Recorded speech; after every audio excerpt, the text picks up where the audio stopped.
Breaking news: the world watches as tensions erupt in the Middle East, and President Donald Trump leaves the G7 summit early amid growing global uncertainty.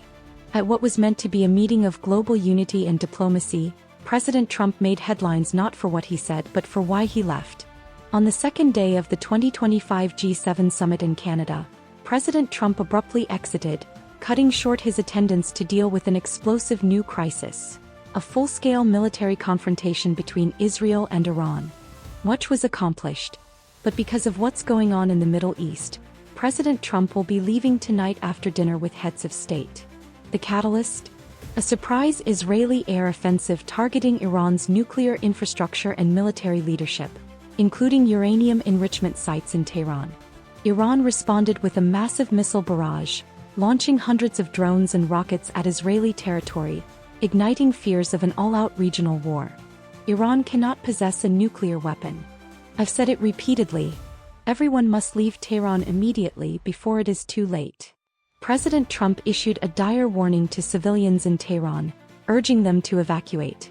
The message was part humanitarian appeal, part high-stakes nuclear diplomacy.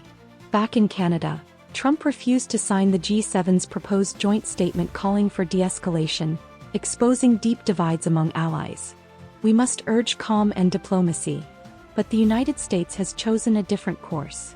While the U.S. has not launched direct strikes, its military posture is shifting rapidly. Nearly 30 aerial refueling tankers were deployed to Europe and possibly onward to the Middle East. The USS Nimitz carrier strike group joined the USS Carl Vinson, and destroyers moved into position near the eastern Mediterranean, providing options for potential air and naval support. We are enhancing our defensive posture in the region and protecting U.S. forces. This is a prudent step given the circumstances. As Israel targets Iranian leadership, many ask, is the United States backing regime change? Israeli Prime Minister Netanyahu has been explicit. But the Trump administration remains more measured. We're not looking for regime change. But Iran will never have a nuclear weapon. Ever. While the U.S. supports Israel's right to defend itself, it has stopped short of endorsing regime change. For now. With regional tensions boiling, U.S. forces mobilizing and global diplomacy faltering, one question remains. Will this crisis spiral into a broader war?